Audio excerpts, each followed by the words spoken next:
Hi, Crime Junkies. I'm your host, Ashley Flowers. And I'm Britt. And the story I have for you today reads more like an old film noir than real life.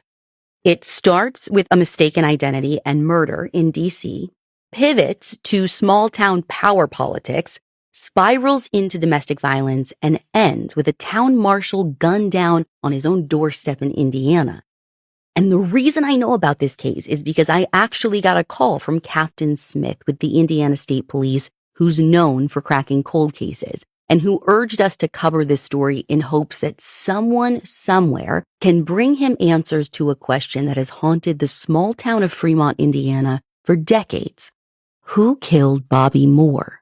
It's July 13th, 1974 in D.C., a time of epic unrest in the capital city. Watergate just broke. Nixon is like a month away from resigning from the presidency. And when this is happening, Metro PD homicide detective Bobby Moore gets a call that a judge has been shot. He rushes to the hospital and finds Judge Louis A. Sisler dying in a bed.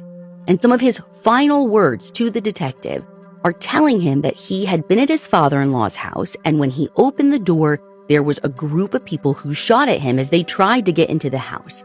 They didn't, but they got him. And shortly after giving that information to the detective, Louis dies. With only those few facts to go on, Bobby sets out investigating what is now a homicide. So he goes back to the scene of the crime, which, as Louis told him, was at his father-in-law's house, Samuel Haynes.